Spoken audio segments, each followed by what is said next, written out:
This is the main event, Mark's Podcast, WrestleMania edition, now on the Unhinged Sports Network. I am your first host, lifelong wrestling fan, former radio guy, and cat dad, Troy. And with me, as always, is the WWE Walking Wrestling Encyclopedia and the main event collector. He is the Triple H to my Ric Flair. He's Greg. What's up, Greg? What's up? I'm not Booker of the Year, but, just Triple H, not Tony Khan, but... Yeah, well, like I said, with that award, man, TK won Booker of the Year, whereas what did Triple H win? Respect?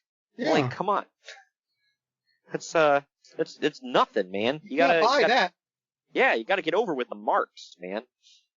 But alright, either way, just want to let you all know before we get started that the main event Marks is brought to you by Fubo TV and Fanatics. Click on the links down in the podcast description. Let them know that the main event Marks and Unhinged Sports Network sent you. But today is our final WrestleMania show of the month. We are on the road to WrestleMania. And this drops on the 31st, the last day of March. I always forget the dates of WrestleMania. This year, it's hella late. The 11th and the 12th, I think. Okay, so we are about a week and a half away from the two-night WrestleMania. It's the second year in a row we're doing a two-night WrestleMania. And 10-11. Okay. Well, I have a feeling that this year is going to be much, much better than last year's two-night WrestleMania.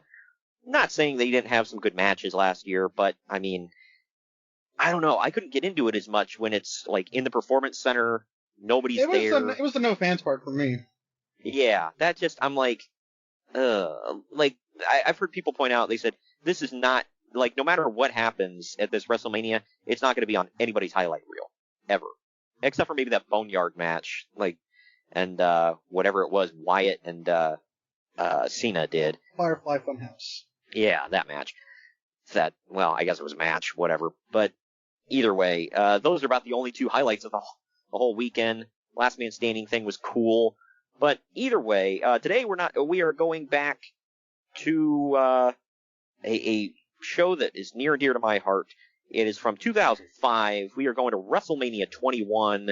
We're going to get into all the stuff about, at WrestleMania 20, I feel like, I don't know, because Conrad Thompson brought this up on his podcast as well. It seemed like 19, they were trying something new with Brock. At 20, they were trying something new with Eddie and Benoit. This year, they're trying something new again. So, and I think this year, I mean, not to downplay, Eddie as a world champion, I think he would have been champion again if he would have lived and done great stuff. Same with Benoit, but I think this year we got the mega stars out of it. So, either way. I might argue we got one of Pro Wrestling's Mount Rushmore guys out of this. Yeah, that's definitely a point to be made. And we'll get into all of that with the event itself and kind of the venue and the importance of the show and all that good stuff. But first, we're going to take a quick break, and on the other side of the break, we're going to talk about the news and notes. And also, just letting you know, if you are not listening to us on the Unhinged Sports Network, we are live every Wednesday at 8 p.m. Eastern, 5 p.m. Pacific on Wednesdays. And we also have a replay Thursday, same time. They have bumped our encore to 8 p.m. Eastern, 5 p.m. Pacific. And if you are listening to us on podcast form instead of live on there, subscribe and please leave a review. 5 stars, just like Uncle Dave. And I was going to say it at Kenny Omega match, but that would be 7 stars. And but either way, leave 5 stars and leave us a good review, some feedback. Tell us if you like it, hate it, whatever, and that'll help us get seen. So we very much appreciate it. And we will hit you with the news and notes on the other side of this break. Follow the Main Event Marks at Facebook.com/Main Event Marks Pod, on Twitter at Main Event _Marks, and on Instagram at Main Event _Marks and at Main Event Collector. It's the very best of professional wrestling's past every Monday on Retro Wrestling Review. I'm your host, Troy, and together we'll hop on my time-traveling wrestling ring and watch along to the greatest matches from yesteryear in the Sport of Kings. As complex as controversial and as brilliant, really, as he is. On Triple R, we'll cover matches from across the world, including American territories, Canada, Mexico, and Japan. Fast action, lots more than that. You'll learn some things, find out about wrestlers and matches you never even knew about, and we'll have some laughs. Follow us on Twitter, Facebook, and Instagram at Retro Wrestling Pod. Retro Wrestling Review is available wherever you get podcasts, including YouTube, served up fresh every Monday morning. Unbelievable! The crowd absolutely stunned!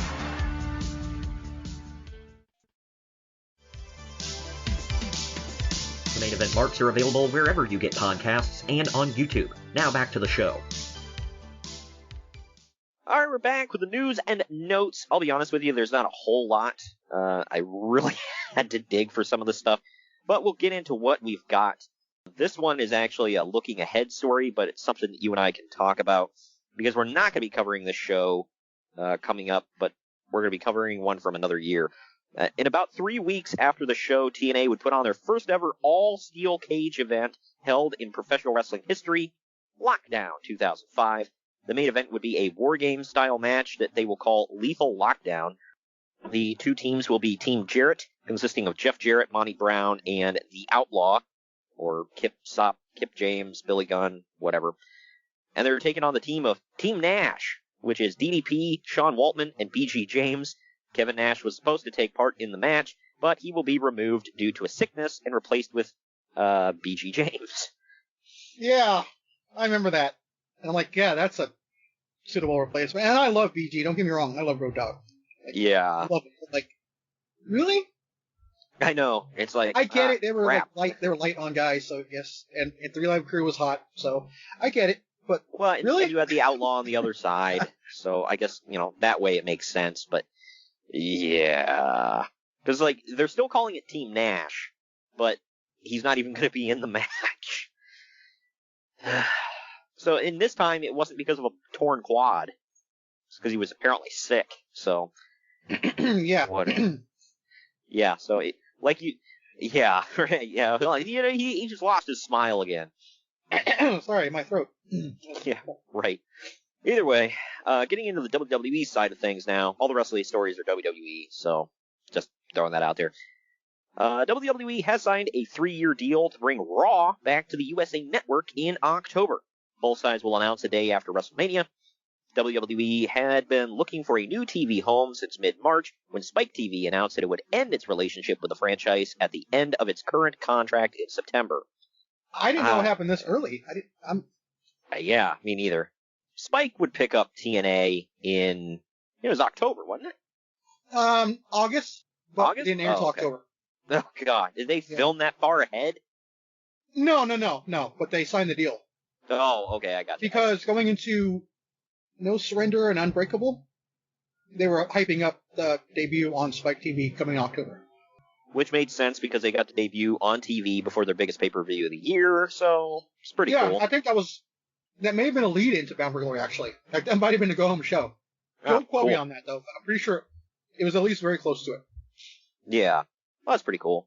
I do remember, I remember this whole thing, and I know Bruce Pritchard and others close to the situation have talked about it. They said the whole reason they moved off of USA Network to begin with, and you know as well as I do, back when they were on USA the first time, they were always, they were constantly getting preempted throughout the year by whatever. Usually the dog show in February, and I think golf.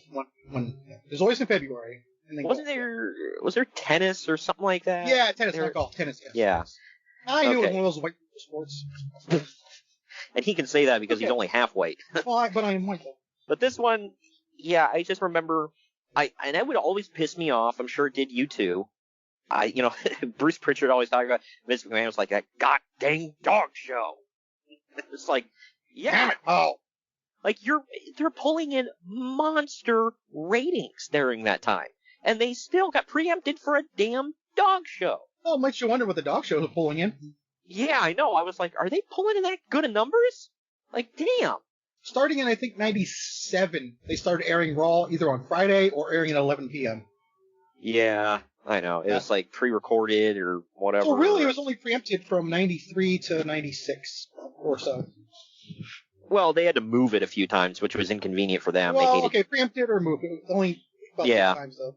Right. But it's still, like, effing just the fact that they did it at all, especially during those times with monster ratings, and they're like, what the hell? But, yeah, and Pritchard said, they got taken for granted, because not only the preemptive whatever, but they took them for granted. They were like, you're doing good on your own. We don't have to promote you. They're like, that's not part of the deal. And they're like, yeah, you're fine. And apparently, TNN at the time, before they became Spike TV, they came along, Viacom, whatever the hell, and they offered them frickin' the world. Like, they not only gave them a boatload of money, but then they promised them a ton of promotion. And, I mean, to their credit, they did promote the hell out of Raw and WWE being on there. So, and it helped, I think it helped when they became Spike TV, if anybody remembers, it was supposed to be the man's channel. So, yes. Yeah. I like it was called the new TNN, so it was like the National Network. Yeah, right. Yeah, it was the new TNN, and then it became Spike TV and the Man's Network. They got all the James Bond films. There for a while, they had the Star Wars films. And, don't forget, one of the centerpieces was UFC. Yeah, that too. So they had UFC, WWE. So, I mean, they had some good programming there for a few years. I remember, my dad would frequently, when he's channel surfing, land on Spike and just be like, whatever, they're showing a random James Bond film that I'll watch. Stuff like that. Or Rambo or something. Yeah, that too. So, but, and now during this time, USA had, it was 5 years? And, 2000, 5 years. Yeah, so USA finally came back to the table. They're, with their tail tucked between their legs, we're like, we're sorry, we're willing to offer you all of this, and, more promotion, more money, more everything. And so they said, yeah. And they have never been preempted. They're going to give Vince McMahon $200 million like he needs it. You made that reference the other week, by the way. What was that from? That's when they were taking, I guess at the time it was Nashville Network, so whatever. TNN was taking Raw from USA. They were giving him all that money, and Paul Heyman cut that promo, and they're going to give Vince McMahon his money like he needs it. Right. Yeah, no, give it to Heyman. He definitely needed it. Either way. I might leave it alone. Well, he needed it, but hey, I will say this. ECW did not do well for itself, whereas Paul Heyman, I'm pretty sure Brock Lesnar's paying him well. And at various times, WWE paid him well. But anyway, this next story is one that I was trying to look up for, what 2005 TNA podcast did we recently cover? Was it Victory? No, not Victory Road. That was Against All Odds. Against All Odds. The February That's 50, right. Yeah. Yeah, I was looking it up for that one. Listen to, by the way. Yeah, it was. We got quite a few hits on that, so apparently you guys like to hear about classic TNA. Thank you. But anyway, this story I was looking it up for that, but I found out more details, so I figured I'd cover it here. It is something near and dear to our heart because we buy all their damn merchandise. WWE Senior Vice President James Bell pleaded guilty to mail fraud for taking part in a kickback scheme when he received money under the table for giving certain companies licensing deals with the WWE, including THQ and Jakks Pacific. WWE is now challenging those deals, contending that they were signed under illegal terms. Bell faces 5 years in prison and $3.9 million in fines, plus he must return $1.9 million to the WWE. Wow. Whew, that's a lot of money. Is that the random lawsuit we were talking about? I think so. Yeah, there was a lawsuit involving Jakks Pacific. So this was the time because WWE, they weren't necessarily suing THQ and Jakks, but they were taking them to court because they said, well, the deals we have with you were signed with James Bell, who gave you these deals because you agreed to give them kickbacks. So we want to renegotiate. So they took him to court over it. So I guess it was a lawsuit, but yeah. I mean, nothing came about of this as far as, like, they didn't break the deal. Kind of insane, man. Yeah. They didn't break the deals. If anybody remembers, they were with THQ until literally THQ shut down, I think. So, did they shut down before or after they skipped over to 2K? I think it was before. They skipped over because they shut down. Okay. Yeah, so THQ shut down, they went to 2K, Jakks Pacific, they eventually dropped them and went to Mattel, which, I mean, I have a lot of Jakks figures, only because that's all there was, but, you know, they made the smart choice by going to Mattel. I mean, that's not even, you know, up for debate. I personally think they're the greatest figures ever made. Yeah, they are really good. I mean, the Jazzwares figures are good. I mean, they're definitely much better than anything Jakks produced, and, what's the one, some Super 7 that makes the New Japan? Yeah. Yeah, There's a reason I'm laughing about that. Those figures look fine, but they're a little cartoonish. I don't know. What are you laughing about? I told you we had delay recordings. I got a delivery. I just got my Okada. This thing, amazing. Nice. Okay, Yeah. well, maybe it looks better in person. I mean, it did look good in the pictures, but I was like, some of it. This thing is just, whoa. Yeah, I definitely want those at some point.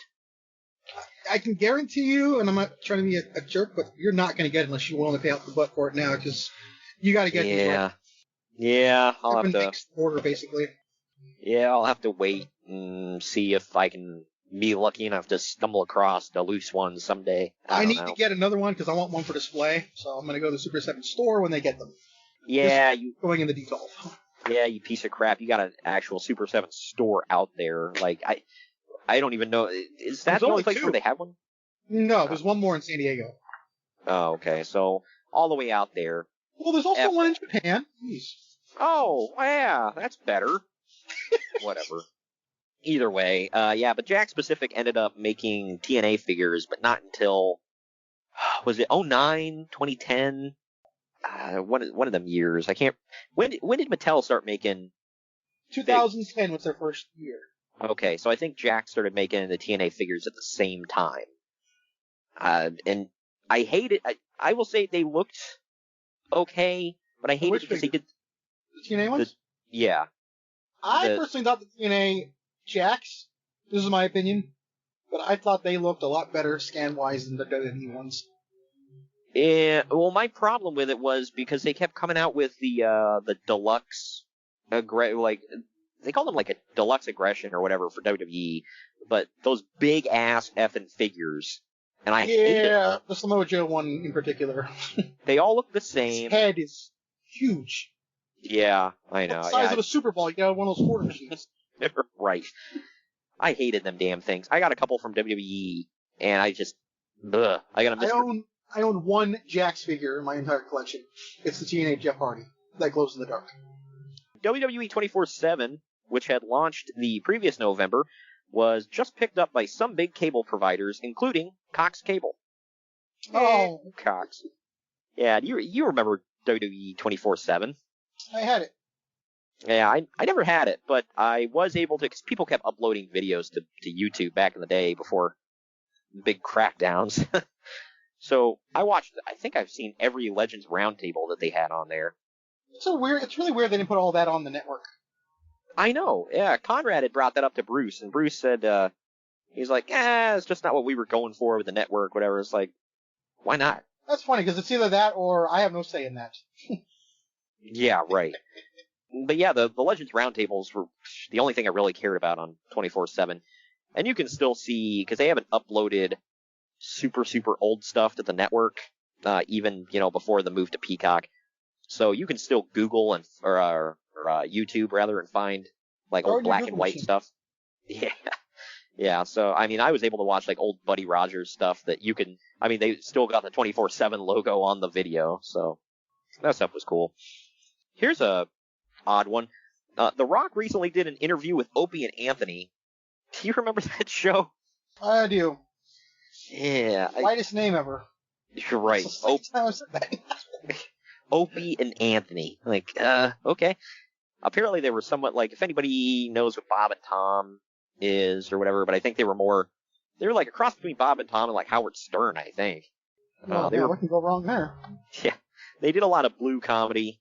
So I think they eventually went to Sirius XM, and then you can literally hear footage of them. If you can look it up on YouTube now, when the show was like in its final days, about ready to be canceled. It's literally them on air just arguing with each other, talking about, I can't wait till the show's over so I never have to see you again. And I was like, damn. The Rock recently did an interview with Opie and Anthony, saying that he was pissed off because the WWE allowed his contract to lapse without any negotiations, and he would not be appearing at WrestleMania in Hollywood, even though he was now working in Hollywood consistently. God, he didn't appear at WrestleMania again until 27. Yeah. Oh, and what a show that was. Yeah, WrestleMania 20. Yeah, because he was at 20. He did the the handicap match with Foley and Evolution, and then he was like, he was doing the part-time Hollywood Rock thing in 19, but before that he was a consistent part of it for a few years. I don't know. Bruce Pritchard and nobody else really had any answers on this. They just, I think they just let it lapse because they were like, well, he's off doing his Hollywood thing. He's not going to be back anytime soon. But The Rock said he would have appeared at WrestleMania if they asked him. But they probably didn't have the budget or felt like they needed him at WrestleMania. It's like, considering what's about to happen, yeah, they didn't need him at all. Right. This was 05. Matter of fact, I might argue they didn't need him ever again if they want to after this. Yeah, right. This was 05, so what the hell? Was he filming something, maybe? So I'm trying to figure out. Walking tall. Yeah, I don't. He's made so many movies now that he's actually got his own, like, filmography page, like, just all by itself. A whole new page on Wikipedia. Like, so that's. Ass that? Okay. Yeah, well, to say, like, somebody's, like, when they get their own, like, separate page on Wikipedia just for the filmography, they've made a lot of things at that point. Well, he's got 2 good movies coming out this year, and I say that dripping in sarcasm. Be Cool and Doom. They both suck. You don't say. Next year, though, he was filming stuff for 2006 at this point. He was probably doing press for one of these abominations, but in 2006 he had Southland Tales and Gridiron Gang. Gridiron Gang was pretty decent. Yeah, I like that one. I've never seen Southland Tales. I don't know if that was any good or not. Hit us up on social media, I guess. Or anyway. Don't. It probably sucked. Around this time, Matt Hardy, who was sitting at home injured, found out that his girlfriend, Lita, was cheating on him with Edge.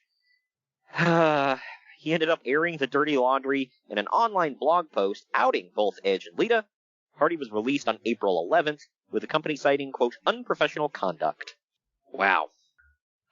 I forgot that happened around this time. So, that was about a week or a week and a half after the show.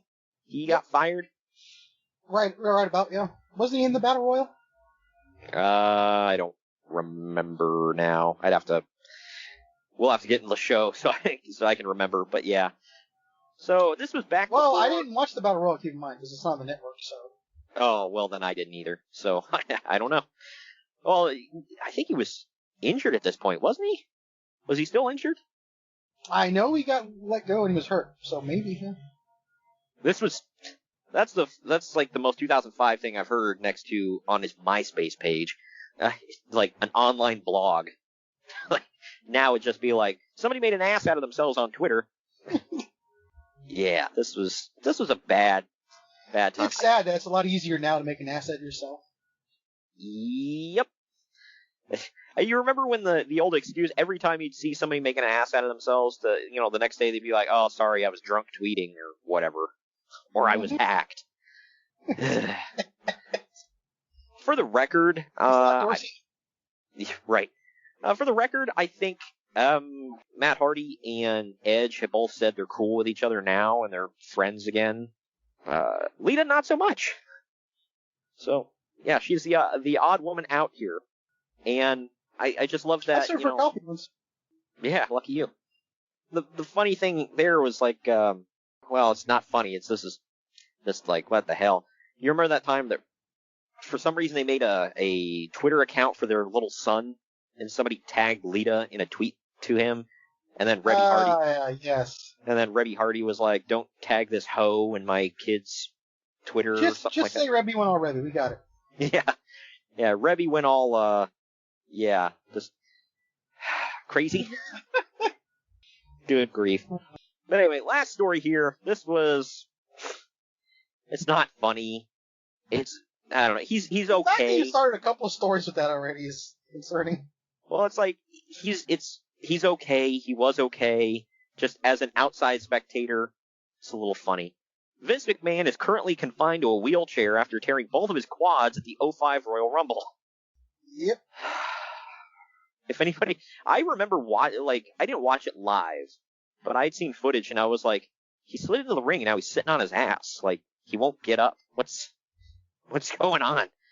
And Bruce Pritchard It's just crazy, by the way. He just real quick, he tears both his quads.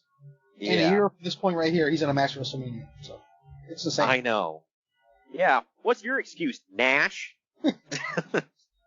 I kid, but yeah, it was not funny to know that he was in so much pain. I don't like to laugh at somebody's misfortune, but Bruce Pritchard talked about he tore the one quad, and then he refused help because he wanted to tough it out in the back, and he tears his other effing quad. It's like something in a horrible comedy. I know. Well, because he's telling me, get away from me, damn it, I got it. And then he's walking around, and then you just hear, ah! Damn it, pal. God dang it, pal, the other one tore. And he said this was especially bad for him, not just because he couldn't walk and he was in a wheelchair, but he said his favorite thing is he loves to do leg workouts. And obviously he couldn't. So he said it really sucked for him. Never skip leg day, dude. Yeah, right. Anyway, that's the last story I got. Anything you wanted to add before we get into the event? Yeah, this event's amazing. Not to get ahead. Yeah, well, we'll talk about it on the other side of this break, but real quick, if you are not listening to us on the Unhinged Sports Network, definitely tune in Wednesdays and Thursdays at 8 p.m. Eastern, 5 p.m. Pacific.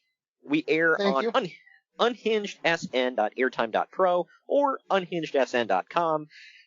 And if you are listening to us on the podcast feed, subscribe, and please leave a review. Helps us out big time if you leave that review 5 stars and tell us how much you like it, don't like it, or, tell me your favorite flavor of ice cream. I don't frickin' know. But just leave some kind of review. Chocolate chip. Good grief. We will take our next break. When we come back, we're diving into WrestleMania 21. Follow the Main Event Marks at Facebook.com/Main Event Marks Pod, on Twitter at Main Event _Marks, and on Instagram at Main Event _Marks and at Main Event Collector. Good morning, good afternoon, good evening, and good night. My name is Thomas, and what's your name? I'm Alan. Alan. Oh, yeah. We're brothers. That's right. Yeah. Same mother and father. Your room was... Oh, we shared a room. Shared a room. We shared a room. Thought I knew your face. Yeah, we go way back, mate. Yeah. We should do a podcast then. We have. We do a podcast. We do a podcast. What's it called? The Broadcast. Yeah, that was planned. Yeah. Well. What do we do? Well, we cover all different things in the world of pop culture. We're talking about comic books, we're talking about professional wrestling, and we're talking about movies. Go back and watch classic retro wrestling events, the likes of WWE, WCW, and if you do like that, you can check us out on Apple iTunes, also on Podbean, Anchor, and on Podknife. Also check us out on Twitter at The Broadcast. That's BROKAST. Nearly stuffed up the ending. Yeah, it's alright, good on you. Yeah. Instagram also at The Broadcast Podcast. Remember, we don't spell it with a C, we spell it with a K. Sorry, mate. Take it easy. The Main Event Marks are available wherever you get podcasts and on YouTube. Now back to the show. All right, we are back. It is time to dive into WrestleMania 21. Took place April 3rd, 2005. The tagline was WrestleMania Goes Hollywood. The theme songs were Big Time by Soundtrack of Our Lives and Behind Those Eyes by Three Doors Down. They would use a better Big Time next year. Yeah, I love Peter Gabriel. This one sucked. Like, who picked these songs, man? This one, man, the whole thing sucked. The whole thing sucked? Behind Those Eyes was okay, but it's not a song that's going to make me be like, well, F no, yeah. Hold on. That wasn't really a theme. That was just the closing package theme, so... They don't tell you that part. Yeah. It's also edited out of the network, too. I noticed that, because I was watching the god dang it, that closing package. And I was like, this is a random production theme. This sucks. Yeah, it's actually the production theme they used for the DVD menus of WrestleMania 21. I still have that on DVD. And Oh, wow. which I just remembered I could have watched on that. Damn it. Oh. Well, do they, I forget, on the network, for 20, do they edit out the themes for WrestleMania 20? Because those were some of my favorites. Not the Drowning Pool one, but the Godsmack one for the recap. Oh, okay. Yeah, I love that one. The venue, by the way, is the Staples Center in Los Angeles, California. Ooh. For those of you that don't know just a little bit about the Staples Center, they are home to the Kings, the Lakers, the Clippers, and the Sparks. The Sparks I'm are gonna leave WNBA. that one alone because I don't watch it and I don't want anyone to give me any hate. Sorry, I just don't watch WNBA. Yeah. Well, But I the mean, Kings and Lakers can piss off. Cool. Well, getting into the attendance for this event here, they had 20,193 for wrestling. The total attendance they could squeeze in there was 21,000 for boxing and wrestling. So obviously, what was it really according to Uncle Dave? Yeah, I know this. JR craps on him for that too. Because I can't remember what event. I thought it was just Bruce, but I can't remember what event it was they were covering on JR's podcast. And Conrad said the attendance. He's like, but Meltzer disputes that, and JR goes, of course he does. I love that. I like how hating Meltzer brings everybody together. Right. I think JR is a little bit more diplomatic about it, but still, they were close to a sellout. Close enough. But it's still, like, you look at the attendance of 20,193 for today's standard. Well, I mean, pre-COVID, that was a small WrestleMania crowd. This was the second to last one not in a stadium. Yeah. Well, that was another thing. So you think 18 was in the Sky Dome? Mm-hmm. So that was a stadium. 16, 17, 18. Oh no, that's not 16. Sorry, 17, 18, 19 were all in stadiums. Yeah, and then 20, 21, 22 was not. Yeah. So I think the reason they came here was just because it was. I don't freaking know why they came here. Prestige? Well, it was just Hollywood. Yeah. Even though they didn't have any football teams yet, so. Yeah, and they don't want to say, well, we're holding it in Anaheim. Nobody wants to be in Anaheim. WrestleMania 16 was in Anaheim, and they did say that. Oh. But How WrestleMania 39 will not be in LA, contrary to popular belief. It's in Inglewood, so. Yeah. Which is like right outside. Just like WrestleMania 31 was not in San Francisco, it was in Santa Clara, but they'll tell you Silicon Valley or the Bay Area because nobody's going to say Santa Clara. Yeah, it's the San Francisco metro area. There you go. And again, one more, WrestleMania 29 and 35. They were in the New York metropolitan area. Quote, right. Jersey. Yeah, well, same thing. They tried saying that about WrestleMania 11 when they were in Connecticut. They were like, well, it's right down the road from New York, so we're technically in the New York area. It's like, are you though?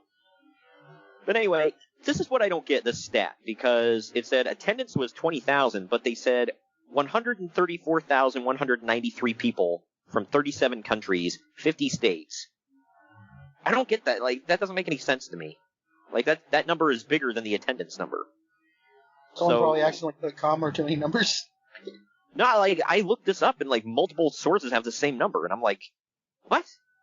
Are we sure that's not just viewing audience? They said they put this under attendance, but this has got to be including. I don't know. I don't know what that number is, unless they had like a theater open. I feel like it wasn't until WrestleMania 26 where people started flocking to cities for it. Apparently they did have like a big fly-in crowd for this one because it was in LA. So I don't know. Maybe, like I said, maybe they had a theater open. I don't know. But they said they grossed more than $7.1 million in ticket sales, making it the highest-grossing WWE event ever at the Staples Center. Well, hell yeah, dude. They had Akibono and the Big Show on the card. Well, yeah, that's the Japanese fly-in audience right there. By the way, I think Akibono, he lives in Japan, but I think he's of Hawaiian descent, I want to say, so he's not technically Japanese. Either way. The pay-per-view is about Japanese wrestlers, bro. Pay-per-view buy rate, 1 million. Yeah, real quote from Vince Russo. Pay-per-view buy rate, 1,090,000. So that's a lot of buys. I was one of them. Getting into so was I, actually. This was the second WrestleMania I ordered. 20 was the first. Was One Night Stand before this or after this? Right after this. Okay. When was that the first one or the second one? First one. Okay. All right. Then this was the second pay-per-view I ever ordered. As I hate CW, but it was a damn good pay-per-view. Oh, it was, yeah. Well, because it was through the WWE filter. Yeah, WrestleMania 21 was the second pay-per-view as a whole I ever ordered. And then I ordered WrestleMania 22, One Night Stand 2, and I had a TNA pay-per-view somewhere in there too. Genesis 2010, that was the one I was thinking of. Anyway, some quick facts here. Tickets sold out in less than 1 minute for this event, making it the fastest ticket sellout in the company's history, as well as the fastest ticket sellout at Staples Center. That's some good bragging points there. I've always often wondered how that works in 1 minute. I'm like, yeah. Are they just adding up how much time it takes the people to type in the computer? 2 tickets, 3 tickets, whatever. I don't know. Yeah. I mean, they sold out in a heartbeat, so. But this was. That's like PlayStation 5 and Series X status right there, man. Yeah. Well, the Hall of Fame took place before this, 2005 Hall of Fame. Paul Orndorff was on there. Another quick fact. Paul Orndorff says he only agreed to go into the Hall of Fame because it was a payday, and then he reportedly left his plaque behind in the hotel room. I feel like you just told me that. I'm wondering now, because, I forget who all was in that class. Basically everybody from WrestleMania 1 main event, so Yeah. Piper, Hulk Hogan led the class. Cowboy Piper. Bob, Jimmy Hart, Nikolai Volkov, Iron Sheik. Yeah, so pretty good class. But I can't believe that. I get it, obviously some people care more about it than others, but it's like you cared so little about it that you're like, whatever, F this plaque, and you just leave it. Yeah. It's like at least pawn for some extra cash. Kind of a dick move, if you ask me, but. Yeah. Well, it's like if he really cared that much about the payday, it's like, there's a bunch of marks that would pay oodles of cash for that plaque, right? Put it on eBay. I'm just like, oh, you know what? I want the Paul Orndorff Hall of Fame plaque. Right. Well, there's one really large podcaster down in Alabama that would have paid for it. So. Hey, roll tide. Last. I'm surprised he doesn't own it now that I think about it. He owns some really weird stuff. Yes, he does. He's still after Tony Schiavone about finding the 6-man tag belts for him. Schiavone keeps saying they're lost somewhere in the attic. Whereas Schiavone's son argues and says, we don't have the effing belts, quit asking. He's probably just saying that to shut him up. Yeah, right. But last quick fact here. This is the only WrestleMania in history to not feature a tag team match. Yeah, weird. I didn't think about that until after I was done with the show, and then I was like, wait, there was no tag match. And one set of the tag champs wrestled them in the opening match. Yeah, that's crazy. But anyway, we open up with... We say cray-cray here. Good lord. We open up WrestleMania with Lillian Garcia singing America the Beautiful before we go into a montage of the WrestleMania movie parodies, which were awesome. All right, I'm just going to say it. I want to mention something real quick. And, Lillian's obviously got a good voice. I'm not knocking it, but you're in Hollywood, and you can't get another star. You have to use an in-house person to do it. Again, nothing wrong with her doing that. It's just weird to me. Of all the ones, this is the one they have her do. In Hollywood. Yeah, I know. Well, it's a step up from Mean Gene Okerlund. Yeah, right. No offense to Mean Gene, but having him sing... He sung the national anthem, right? Right, before they did America the Beautiful. They started America the Beautiful the right way with Ray Charles, so Yeah. Well, I think didn't he have to fill in because they tried to get Phil Collins and he backed out or something? He did back out, yeah. Okay. I heard that on Pritchard's podcast, I believe. Let's get the British guy to sing the national anthem of America. Okay. WrestleMania 20s was weird. It was the Harlem Boys Choir, which, okay, because they're in New York, but still. It was random. Yeah, I thought it was kind of cool. It was a nice... It was different. It was nice. They've gotten some... No, they were good. Don't get me wrong. People. It was just really random. Yeah, and they have got some random people to sing where I'm like, who is this person? WrestleMania 11, I think it was someone from the Special Olympics or something like that. Yes, yeah, it was. Yeah. I think she was blind or something. But either way, first match of the night, man. We're starting off hot. Eddie Guerrero versus Rey Mysterio. If I was Justin Roberts, I would hold it. Shut up. Sorry. Anyway, this one. I can't believe I used to like that fool. I don't think he's bad, actually. It's just he's really overdoing it. He's really turning me off. Dude, somebody in the back has to like it. It's got to be Tony Khan. I was like, what do you mean somebody? Yeah, it's got to be effing Khan. It's got to be. Yeah. Hey, buddy, you know how you roll your R's with Ray and Phoenix? Maybe you could do it more. Hold it out for a good minute. And you know how you hold. Like such an ass. I know. That's good content, buddy. Oh my God. That's good crap, pal. Anyway, it's Eddie Looks Guerrero. like the PC version of GD. Well, yeah. Gold darn it, that's good stuff, pal. No, gold darn, that's good stuff, buddy. That's good content, buddy. Oh God, how many lockers did he sleep in high school? Oh man.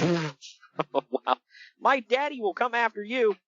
Anyway, Eddie Guerrero versus Rey Mysterio went just over 12 and a half minutes. This is the first time in WrestleMania history that two tag team champions faced each other. So there's a nice factoid for you. Rey ends up they're really trying to push that this current year right now. They were trying to be like, oh, Bianca and Sasha would be the second ones to do it if they won the tag titles. I thought when John Cena and Shawn Michaels faced off, I thought they were tag champs. Yeah, that's what I meant. Yeah, they were going to be the second tag champs wrestling for a singles title. That's right. Okay, but yeah. No, okay. Still in the same category as this, though. Whatever. Yeah. Well, anyway, Ray and stats. Why are you bringing this up? They always do that, and it's always Michael Cole, and always makes me hate him more. Ray ends up winning with a tilt-a-whirl Hurricane Rana into a pin. Uncle Dave gave it 3 4 star. I gave it 3.5 stars because it was really good, but I have seen better out of these guys. What say you? I gave it 3 only because I know what's coming, which is way better. That ladder match for custody of a child? No, they have a couple more matches before that, actually. Yeah, I know. That one just, oh man. I liked, that child is currently on Monday Night Raw competing now. That's just. Right. Yeah, I liked Conrad's thing about that where he was like, can you imagine like, that holding up in court where like the judge is about to rule and he was like, well, and Eddie's like, well, I won custody of the child. And he's like, wait, what? And he was like, well, we had a ladder match for custody of Dominic, and I won. And he's like, well, hot damn, that solves it then. Court adjourned. Boom. Holy shit. Oh my God. I mean. Oh my God. Good Lord, I can see Eddie walking up to the judge with like his Scarface suit on. Right. And then Ray's got a mask on at open court. Yeah. Oh my God, I'm really overthinking this now, sorry. That's just the best scene ever. Anyway. Up next in the back. If somebody can make like a courtroom sketch of this, man, I'd pay for it. Hell yeah, hang it up on your wall. JBL and Orlando Jordan run into Triple H and Ric Flair backstage. They both argue about who's better, and then decide to wait and see who retains their titles tonight. I wonder. One of my favorite lines was JBL came up with here is, I'm the only champion to have never lost. Like, now, currently occupied by Bobby Lashley. Right? Yeah, I always loved that. Like I brought up to you about Booker T telling Rob Van Dam he's a 5-time WCW champion. He's like, man, I can't believe you lost 5 world titles. That was great. But up next, man, it is the Money in the Bank ladder match, the first of its kind. It is Chris Jericho versus Chris Benoit versus Christian versus Shelton Benjamin versus Edge versus Kane. This match went 5 minutes, 17 seconds. Apparently, Chris Jericho came up with this match concept along with writer Brian Gerwitz when Jericho realized that they had no plans for him at WrestleMania. So, cool for him. I mean, so hell of a way to get yourself on the card, man. I still maintain he came up with it on live TV because he cut like a weird promo on Raw. He goes, I got an idea of WrestleMania involves 6 superstars, a ladder, and he just randomly said it on Raw one night. It involves 6 superstars, a ladder, some butter, and a chihuahua. Meet me on the roof in 5 minutes, Skippy! Oh, here it goes. Kudos to anybody who gets that reference. Anyway, this is the most... That's a classic. If you don't get that, what the hell's wrong with you? Yeah, I know. And we made a Coolio reference a couple weeks back, too. So. Right?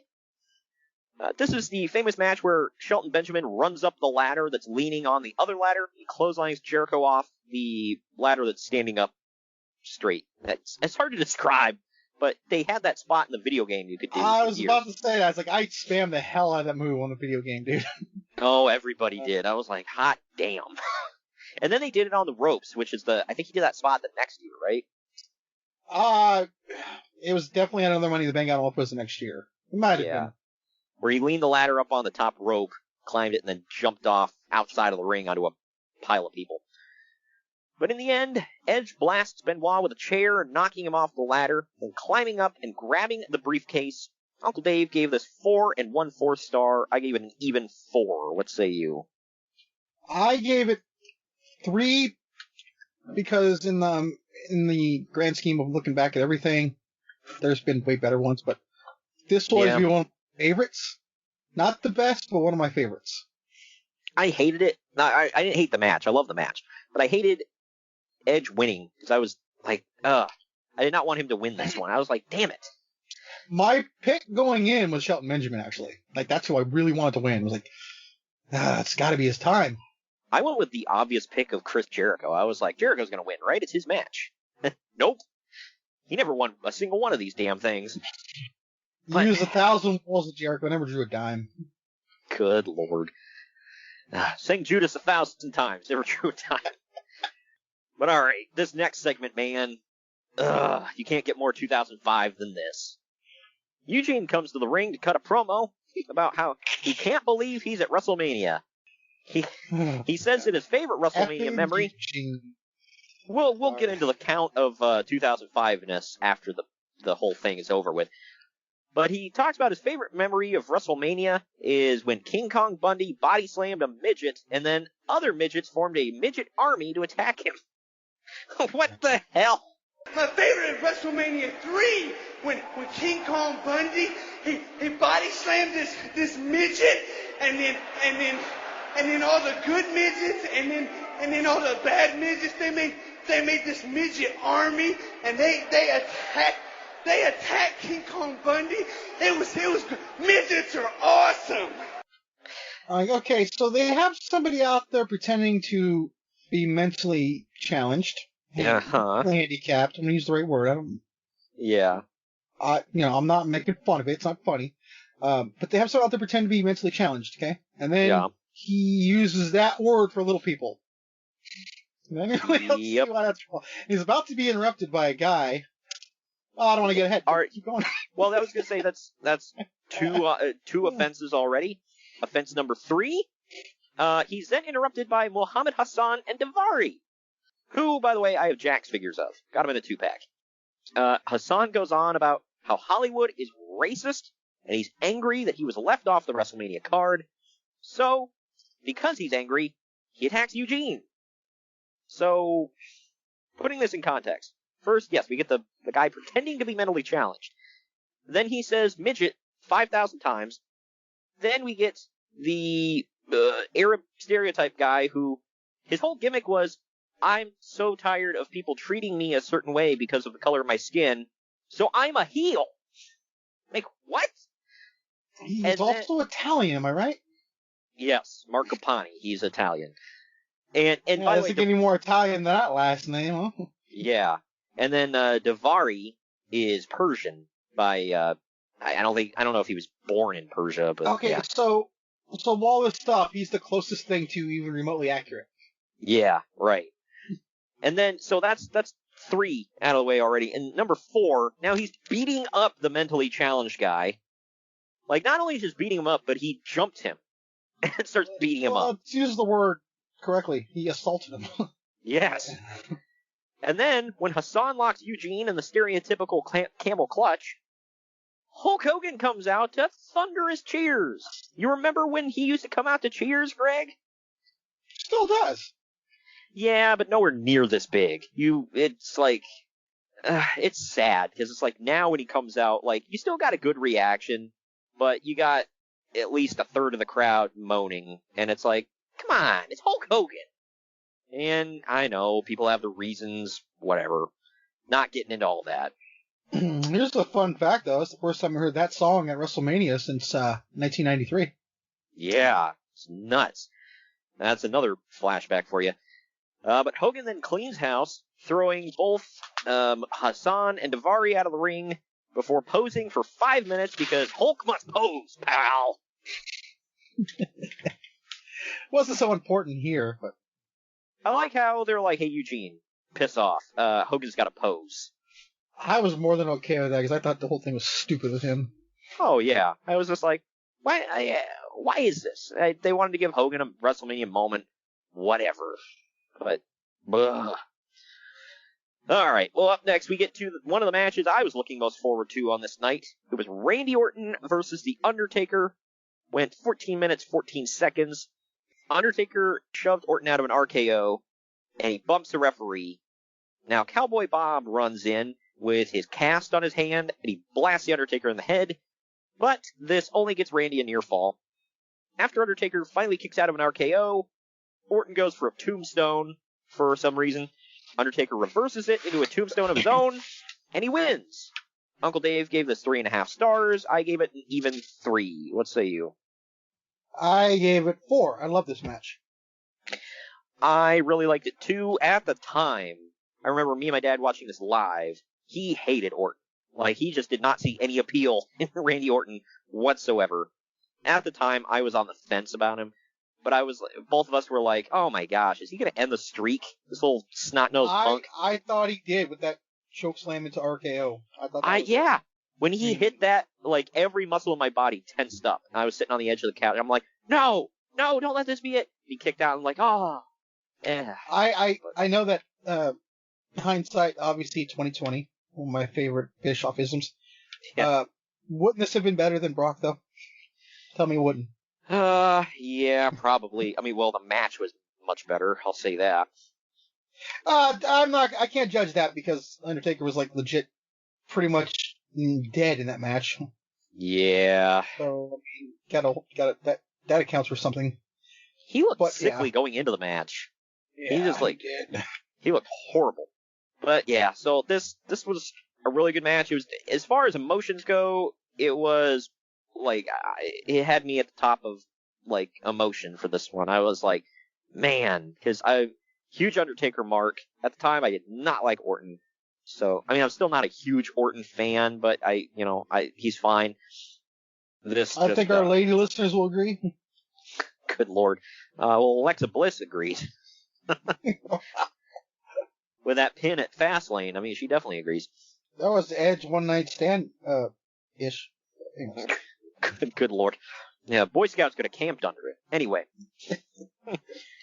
We now get a build-up package for Trish Stratus versus Christy Hemme that shows Trish acting jealous of Christy for getting popular off of her Playboy magazine. I mean, if that was the whole problem, I mean, I'd have been fine with Trish doing Playboy. Right. I think we're in agreement there. Anyway. I don't want to keep it too pervy on here, but okay. Yeah. Well, speaking of things that flew in 2005, it would never go over today, Trish takes her out and spray paints slut on her back. Yeah. Lita then trains Christy to take on Trish, because them redheads gotta stick together. So Trish accepts... I'll tell you after. But Trish accepts the title match against Christy for WrestleMania. So here we go. Is Trish Stratus defending the women's title against Christy Hemme with Lita in her corner. This went just over 4 minutes. They make it seem like Christy might actually pull this one out a few times. They tried, God bless them. But Trish finishes her off with a chick kick. Uncle Dave gave this a dud. I gave it 1 star. What say you? I gave it 1, I really believe this was supposed to be Trish and Lita, but I think this is when Lita was hurt, right? Yeah, I think so. Wasn't that when she messed up her neck? I think so. Yeah. Yeah, 'cause this match... No, it wasn't her neck this time. That was the year before. Oh, okay. Yeah, this one just... I don't know. You could tell... It's like they threw Christy in there. They were trying to build her up because of the Playboy thing, and... Yeah. She was not a wrestler. And it showed. Dude, she won the Diva Search. Yeah. That Diva Search was so effing useless. Just completely useless. I was at the one where Maria got eliminated. Wow. Yeah, and then she went on to have a bigger career than most of the women in that thing. I noticed that thing is kind of like American Idol. Like, the winner, like, sometimes goes on to do something, but, you know, different record companies will cherry pick, like, good contestants out of there and make them stars. Kind of like The Miz with Tough Enough. Right, yeah. 'Cause you know who won that Tough Enough was Daniel F. Pewter. Where is he now, Greg? I have no clue. A couple of weeks ago, randomly, he liked one of my Instagram pics. That was weird. He did that to me, too, of like a year ago. I was like, whoa, you're still a thing? I think I sent you a screenshot of it at the time. I was like, meh? Yeah. Weird. But anyway, the build-up to Kurt Angle versus Shawn Michaels is the famous one where Kurt gets mad at Shawn for eliminating him from the Royal Rumble, so he brings back Marty Jannetty just to beat him up, and he brings back Sensational Sherry so he can sing Sexy Kurt, and then he locks her in the ankle lock. Yeah. Hey, Marty got a few paydays off of this, so, I mean, good for him. He did, yeah. They reformed the Rockers for, like, one night, and... Against a lot of resistance, man. It was actually a pretty fun match.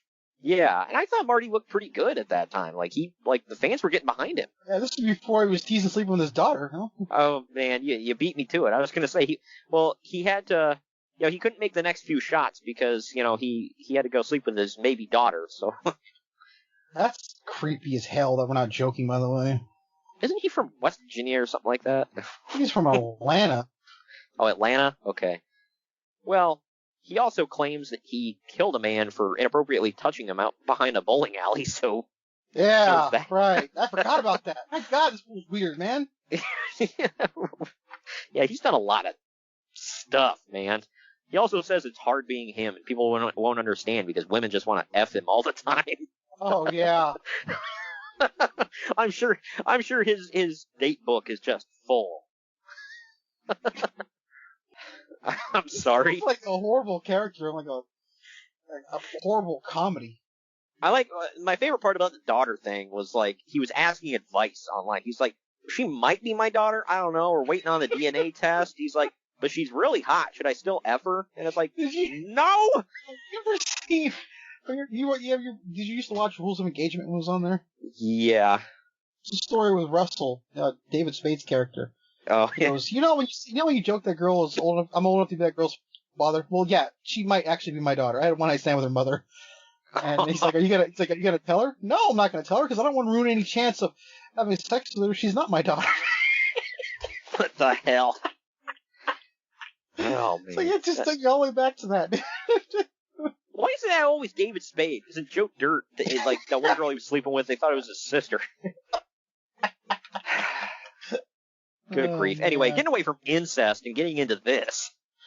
That's a new one for us, by the way. We usually talk about like rape and murder in the news. So yeah, now we're going into possible incest, but not incest. You know, just like teased. Anyway, God dang it. Kurt Angle versus Shawn Michaels. 27 minutes 25 seconds is the runtime here.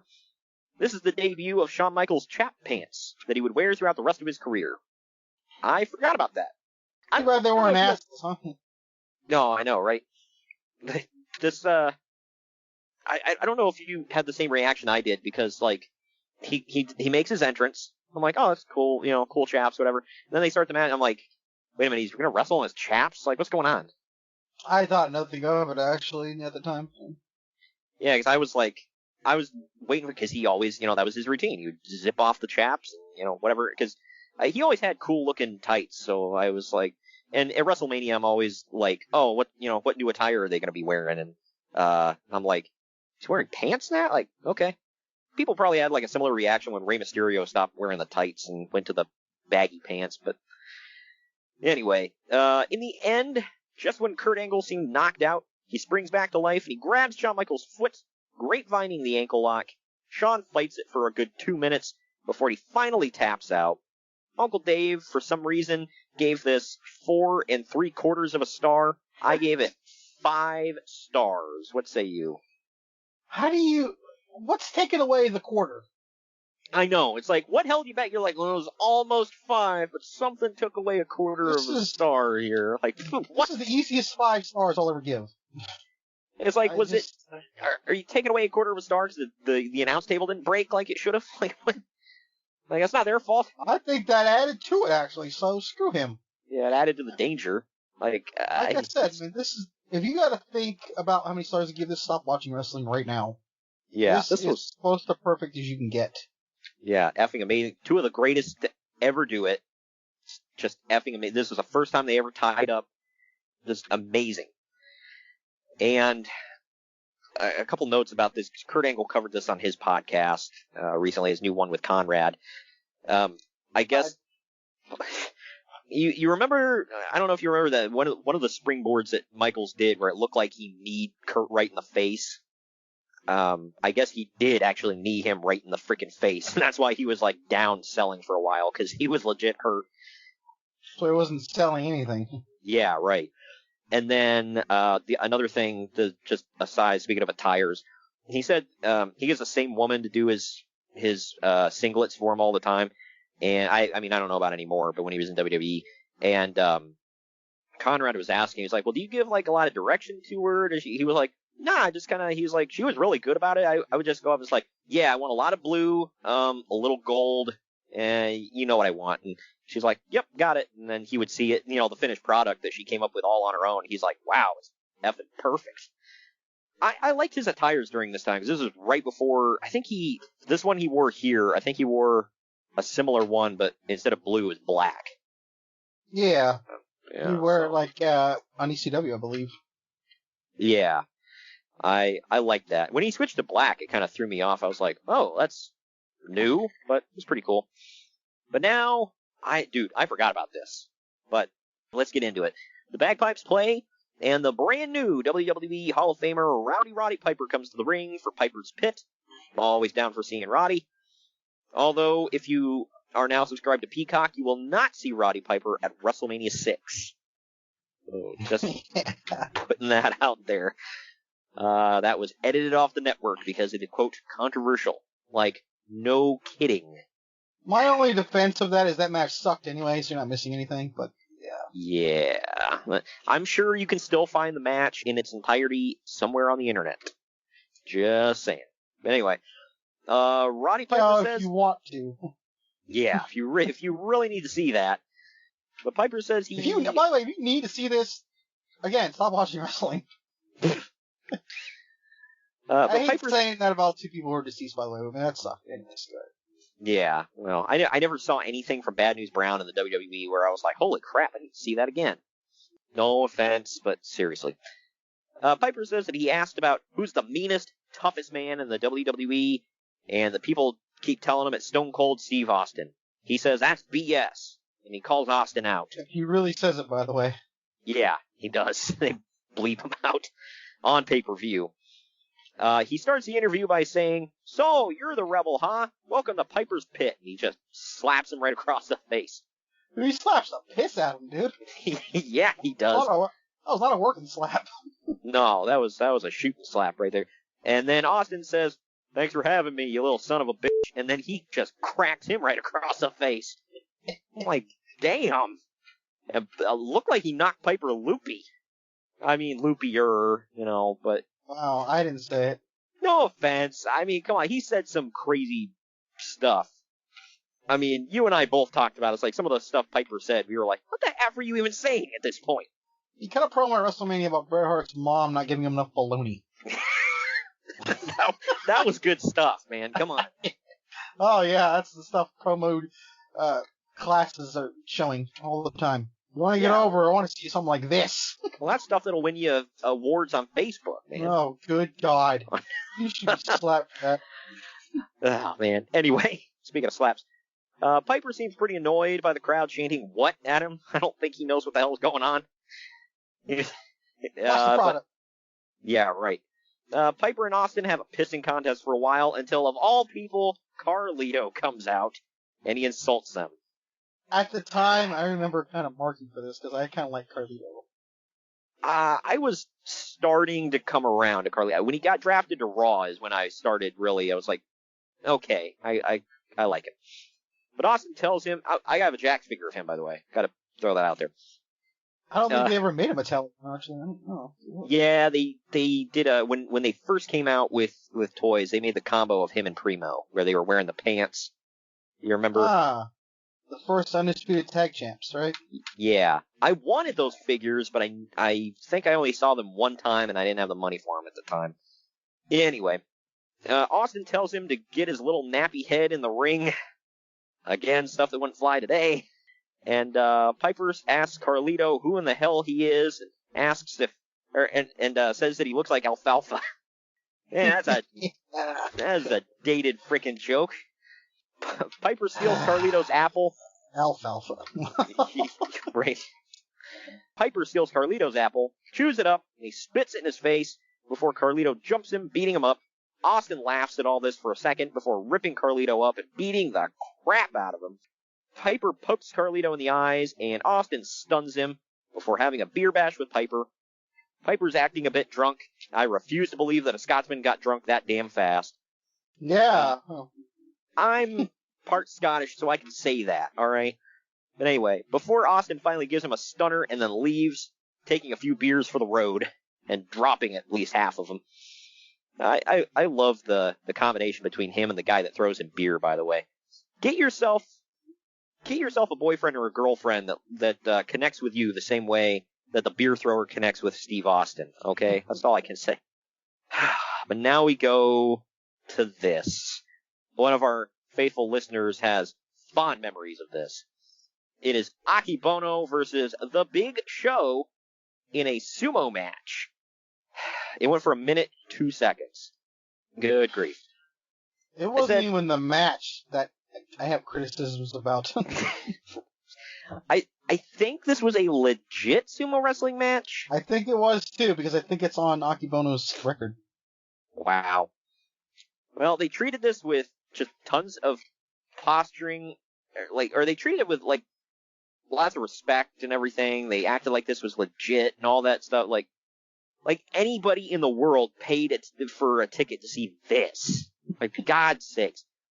But anyway, they do tons of posturing and the salt throwing and all that before they finally collide, smacking the crap out of each other.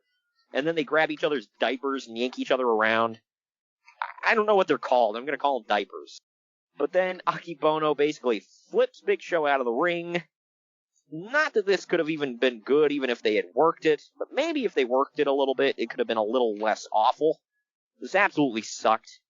Uncle Dave gave it a dud. I gave it -1 star. What say you? I didn't give it anything because I didn't consider it a wrestling match, so.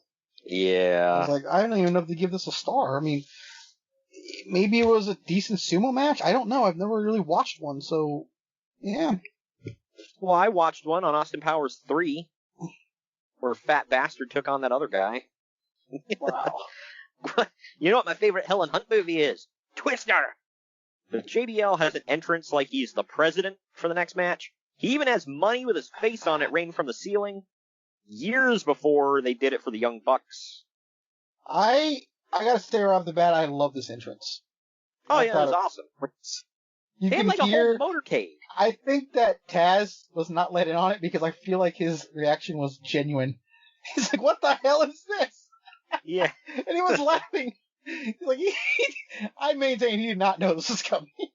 He probably didn't. He always called things like he was a kid in a candy store. Like, oh, look what's going on. By the way, obviously, I just recently got back into AEW, so I'm a little off on certain things. I had no idea that Hook was Taz's son. Yeah, that was the whole thing. He trained with Who was he training with? Was it Cody? Cody. Yeah, he's at Cody's school. That was the whole thing, and then he turned on him. Well, he didn't really turn on Cody. He just joined Taz. So you can definitely, if you ever get a good look at Hook's face, you can tell he's 100% Taz's son. Yep. But yeah, he's a little taller, not much, but a little. What's that saying? Yeah, I know. But anyway, yeah, this entrance was awesome. John Cena isn't quite doing his special entrance at WrestleMania. That hadn't yet come. That happened. Well, he's not John Cena yet. Yeah. We're about 8 minutes away from him being John Cena. Yeah, right. Yeah, the next Royal Rumble, I want to say, is where he gets his first, big entrance, isn't it? Yeah. Or no, I'm sorry. When did he take on, is it Judgment Day, where he takes on JBL? Yeah, he comes out on the turntables on the back of a truck, that's right. Yeah, the big old semi, and then he's the flatbed truck, and then that's how he wins, because he pulls off, the pipe from the semi and is about to beat JBL with it. That was insane, man. We have to review that show sometime soon. I gotta put it in the schedule. Anyway. Yeah, I remember them. I don't know who they were trying to sell on this, but they kept pushing for weeks after the greatest SmackDown pay-per-view of all time. Yeah. No. How low is your bar? I don't remember the whole card, so. Vengeance 2003 had already happened, mind you, so yeah. Put that out there. Well, this match was John Bradshaw Layfield defending the WWE title against John Cena in about 11.5 minutes. Juan Cena. Not yet. He's not quite wearing a mask yet. So, but anyway, because of most of the match is JBL just beating on Cena like he owes him money. Cena finally makes his comeback. This would be just Cena's thing for the next 5+ years. By the way, gets his ass beat for 10 minutes. Makes a miraculous Superman comeback in the last minute. Hits his finisher and wins. That's it. So, but puts the asses in the seats and sells the shirts, dude. Yeah, I guess so. But Cena finally makes his comeback. JBL tries for the clothesline from hell, but Cena ducks it, nails the FU. This was before it was the Attitude Adjustment, and he wins. Uncle Dave gave it 1.25 stars. I gave it 2 stars. It wasn't very good. What say you? I give it 2 stars, but it's just crazy what's about to become. Yeah. I mean, people argue that, obviously it was his first big push moment the previous year when he beat Big Show for the U.S. title, but here he was being crowned. He was the guy. And it was funny that, the 2 guys we're about to see are going to be flipped on shows here within, a year?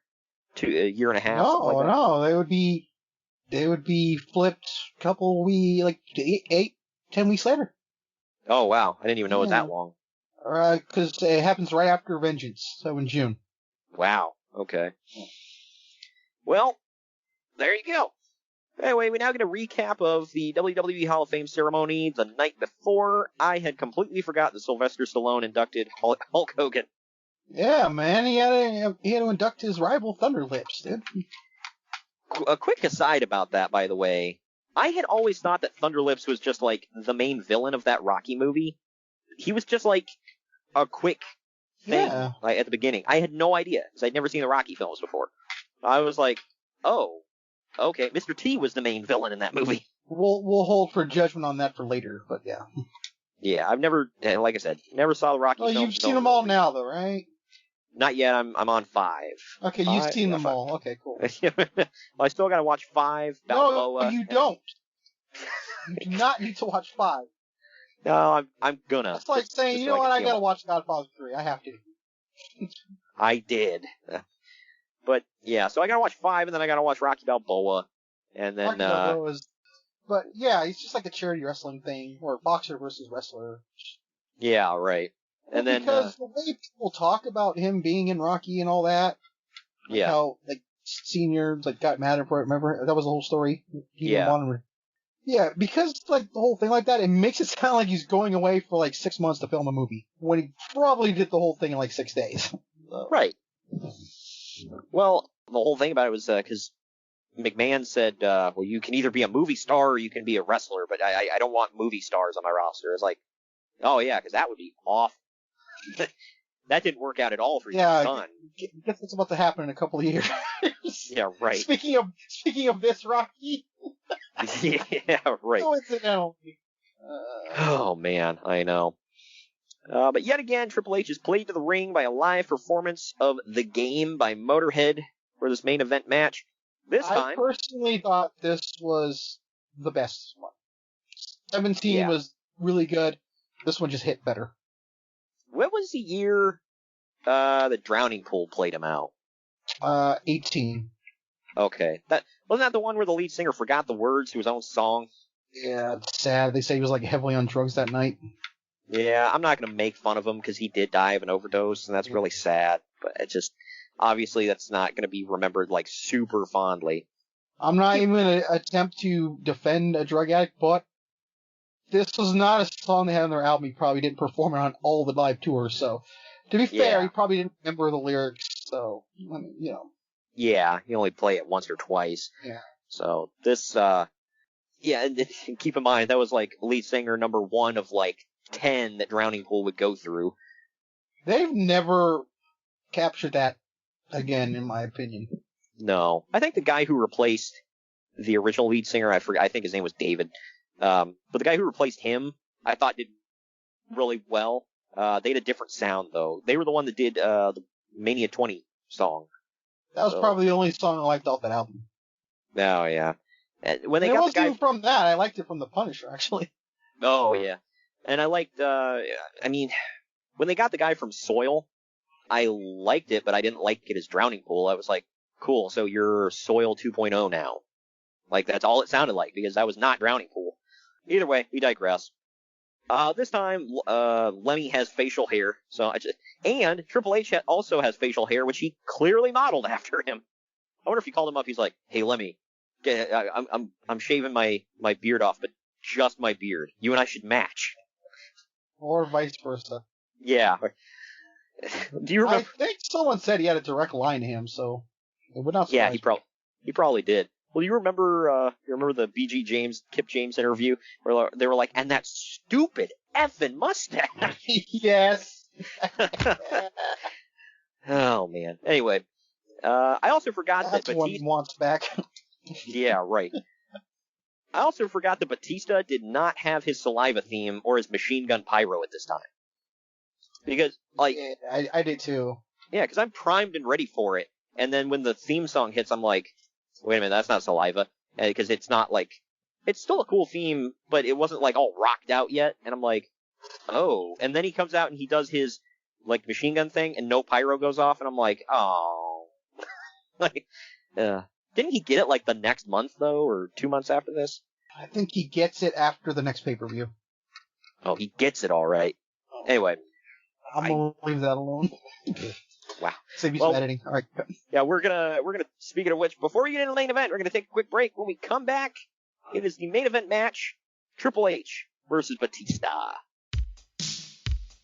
Follow the Main Event Marks at facebook.com/Main Event Marks Pod, on Twitter at Main Event _Marks, and on Instagram at Main Event _Marks and at Main Event Collector. Dave's dream car.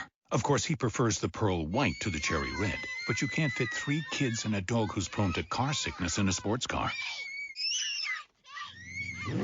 Yeah, Dave's had to compromise a lot lately. But not when it comes to cutting the cord. Fubo gives him all the sport he needs, as well as all the shows his family loves. Don't compromise. Get over 100 channels, plus Showtime and Cloud DVR included. Visit FuboTV.com. The Main Event Marks are available wherever you get podcasts and on YouTube. Now back to the show. All right, we're back, everybody. Main event time. Don't forget, by the way, to subscribe and leave a review, please. It helps us. It helps us get seen and spread the love to everybody you know. But all right, man. Main event of WrestleMania 21. Triple H defends the WWE World's Heavyweight Championship against Batista. Triple H has Ric Flair in his corner, by the way. I forgot to mention that. It goes for 21.5 minutes. Flair predictably gets involved multiple times in this one. Triple H takes most of the match, slowly beating up Batista. He tries for a pedigree on Batista on the stairs, but Batista reverses it and catapults Triple H face first into the ring post. And Triple H, man, he cut himself big. Like, I'm like, damn, dude, he's like pouring blood. Later on, the referee gets bumped, and Flair tries to get involved, but takes a spine buster for his troubles. However, Triple H manages to blast Triple H for the world title. I honestly thought this was it, but it was not. Triple H later low blows his way out of a Batista bomb attempt, and he tries for a pedigree, but Batista blocks it with his goddamn manly strength. So vascular. He powers his effing way out of it before giving the thumbs down and a Batista bomb for the win. This started really slowly, and then I feel like it picked up about halfway through. Uncle Dave gave it 2 3/4 stars. There we go again. I gave it 3. What say you? I also gave it 3. I really like this match. It was good. Admittedly, I think they had better ones after this, but I liked them. If anybody goes back in the archives, Vengeance 05, they have a much better match inside of Hell in a Cell. But this was still really good. So, I always liked this combo. I will say... It's probably Batista's best opponent ever. Yeah. Well, yeah. My thing at this time, I just remember Triple H had been on his reign of terror up until this point, and, you know, he was always in the title picture, always the champion, just period. And then Batista came along, and I was so, like, they tried it with Orton first, and I was just kind of like, whatever. And then when Batista, they finally gave him the push, I was like, okay, I'm into this one. I don't know what it was. I didn't give a crap about Orton. But I loved Batista. Thus vilifying everything Vince McMahon stands for and who he wants as a star. I mean, yeah. Seriously, I mean, I love Batista, but is he as great as the wrestlers like Triple H or Orton? Or I don't think so. I mean, but it's not saying much. I mean, those guys are all amazing, but he wants to champion be a big, vascular, muscular man, and here you are saying you liked him. So it's like, yeah, it's kind of hard to crap on his logic, you know? Well, my thing is, it's not just the look. I mean, obviously he had a great look and whatever, but, like, he just had it. He wasn't the greatest. You wanted to like him. Yeah, he didn't have the greatest promos, but they were fine, and they had emotion to him, and he just seemed like somebody you could believe in. Well, you better have kind of emotion when you work with Triple H and Flair for all them years. No, I know, right? I mean, you want to talk about getting, like, the best training you could possibly get, and the best, like, you know, sitting under the learning tree. You got Triple H and Ric Flair right there. There's no wonder why him and Orton turned out the way they did. But at the end of this, Batista poses with the world title in Triple H's blood. Because Dave must pose, pal. But he puts it in Triple H's bloody face before Triple H gets Ric Flair to carry him to the back. I just imagine Ric Flair whispering over at Triple H. He's like, "I'm J.J. Dillon now." But anyway, that guy in the ring is Holy, right? Holy? He ain't beating Flair. A little hard hitter. Yeah, I'm trying to think of. I guess technically there's more of an R. He was the enforcer, but. Yeah. Well, if we're going with big meaty guys who beat up Flair, made him bleed. I mean, he could. Batista would have been probably Sting. Oh, make him bleed. Well, but he's not fat. We're going to take our final break of the podcast. When we come back, we're going to talk about our final ratings of the show and tell you what is to come in the month of April, right after this. Follow the Main Event Marks at Facebook.com/Main Event Marks Pod, on Twitter at Main Event _Marks, and on Instagram at Main Event _Marks and at Main Event Collector. Sports fans are gearing up and saving big at FANATICS.com, the world's largest collection of officially licensed fan gear. From all the leagues, teams, and players you love, unique one-of-a-kind designs exclusively by Fanatics, and autographed collectibles from today's biggest stars shipped directly to your home. Join Fanatics Rewards for free to earn fan cash on every purchase. Shop now and for a limited time, get 20% off all orders. Fanatics.com, officially licensed everything. Main Event marks are available wherever you get podcasts and on YouTube. Now back to the show. All right, we're back. Final rating time. Internet Movie Database gave this 7.7 out of 10. CageMatch.net gave it 8.77 out of 10. I gave it an 8 out of 10. What say you? I love this pay-per-view. I'm going to give it an A-. Yeah, I wouldn't... I think if they didn't have that stupid sumo match... The women's title match. I'm willing to forgive that because I think Chrissy went in there on short notice, but... Yeah. It was good. It sucked, but... Right. But yeah. But man, this pay-per-view was close to... Maybe not overall match quality, but just emotion-wise, just must-see. One of the all-time greats. Yeah, I mean, you've got Eddie Guerrero versus Rey Mysterio. You got that Money in the Bank ladder match, a very That's tough one. starting off, by the way. You start off like that. Right. And you got, right after the Money in the Bank, skip the Eugene crap. Now, I'm going to forgive that too, because I marked so hard for Hogan. So if that's what it took to get him on there, saying I liked it. So yeah, that's true. That's the young mark in me, though, I gotta admit, but still, it is. But then we go right into Orton versus Taker, which was great. A forgotten classic, I would say. Maybe classic, too big of a word, but classic, awesome match. Yeah. Sorry, forgotten, awesome match. Yeah. Well, and you can hidden gem. Yes, there it is. And then you can, I would forgive you for skipping the women's title match. And then there's the Kurt Angle versus Shawn Michaels classic. And then, we got the Piper's Pit segment, which was great.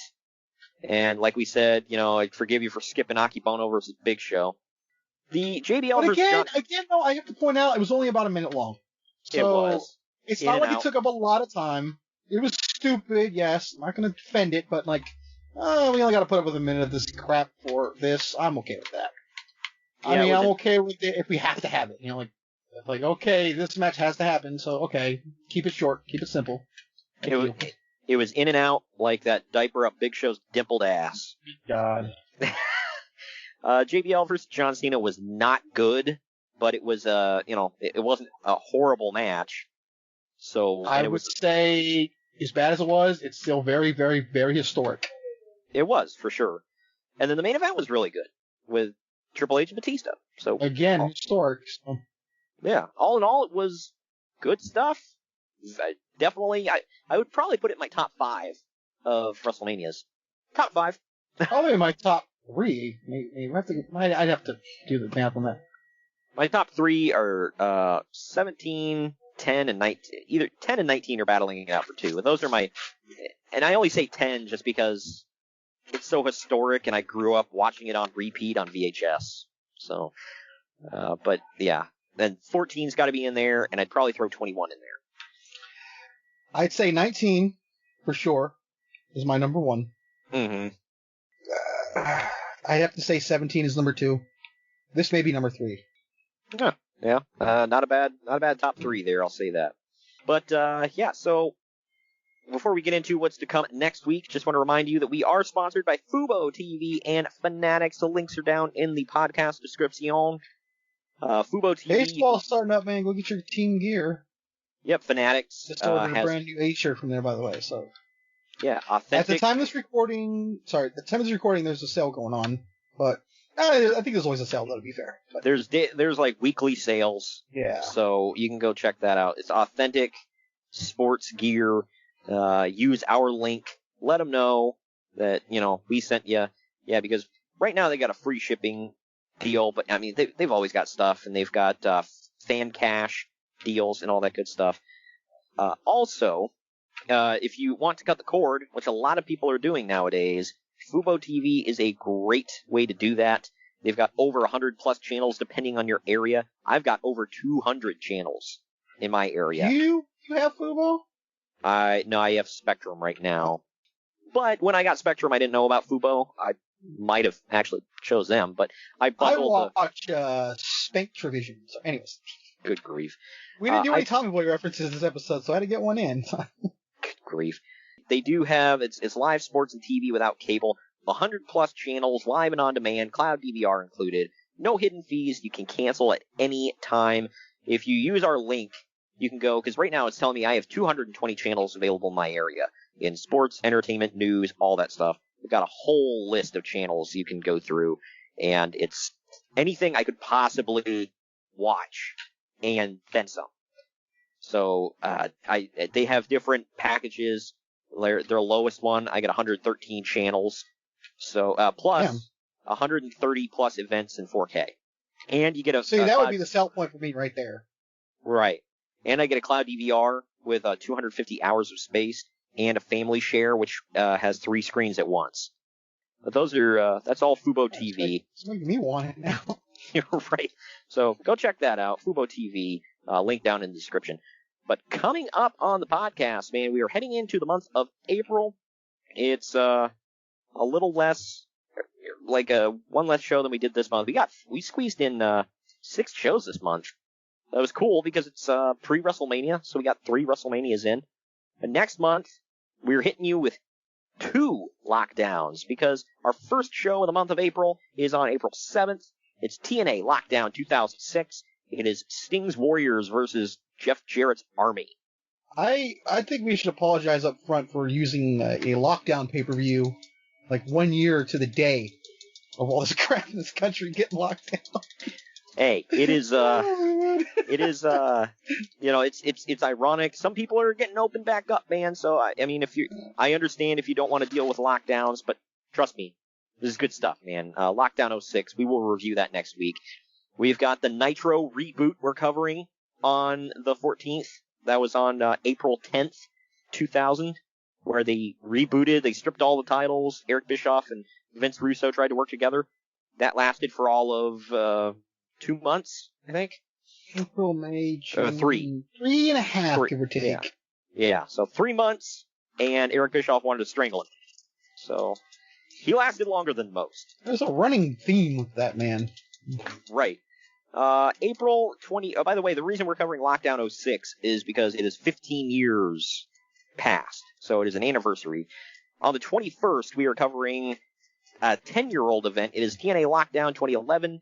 The main event is Immortal versus Fortune in Lethal Lockdown. April 28th, we're going to bring you WCW's Spring Stampede 1994. This was pre-Hogan, was it not? Yeah. Yeah. Yeah. So the main event. This is why the main event was Ric Flair defending the WCW title against Ricky Steamboat. Yeah, actually, now I think about it, I think this whole event they mentioned Hogan coming to WCW like 47 times. So. Yeah. This took place at the Rosemont Horizon in Chicago, Illinois. So I wanted to cover it just because of that main event. They also feature Vader versus the Boss, which is the Big Boss Man. Steve Austin takes on the Great Muta. Sting takes on Rick Rude for the International World Heavyweight title, which is redundant. And here's going to be... on that show, we should get into that, by the way. Yeah. We'll national title crap. Yeah, we'll talk about that. Johnny B. Bad, shocker, opens the card against DDP. I hate Conrad. He does this to me a lot. He points out stuff and I can't unsee it or unhear it. And like when he pointed out Johnny B. Bad opens every damn show, I was like, wow, he does. You and I noticed that too, going through 95. I think I noticed it, but then I forgot, and he brought it back, and now it's just like a sticking point. Yeah. Lord Steven Regal takes on Brian Pillman for the television title, so that should be good. The Nasty Boys take on Cactus Jack and Max Payne in the Chicago Street Fight. Oh boy. Actually, if I remember correctly, I think that match was actually pretty decent. Don't hold me to that. I'm going to have to go back and watch it, but I feel like it wasn't as bad as it sounds on paper. Again, do not hold me to that. Well, there's also Bunkhouse Buck versus Dustin Rhodes in a bunkhouse match, so there's that. This isn't the one that got him blackballed, is it? No, that was 95. That was the King of the Road match. That's the match that literally makes gold dust. Yep, basically. But that's at the end of the month, and our bonus show next month is the Raw that snapped the 83-week winning streak of Monday Nitro from April 13th, 1998. WWF Raw is War, the main event, Stone Cold Steve Austin versus Mr. McMahon for the first time ever. I remember that Raw. I gotta go back and watch it, obviously, to refresh my memory, but I remember getting hyped for that as a kid. I was like, hell yeah. I don't remember why, but yes, I remember getting hyped. Austin versus McMahon, main event. That was the main event, and that snapped the 83-week streak that we hear so much about. So that's our bonus show for the month of April. I had a lot of fun covering all this, and I hope you all did too. Thank you for joining me today, Greg. Mm-hmm. And we will see you next week with Lockdown 06.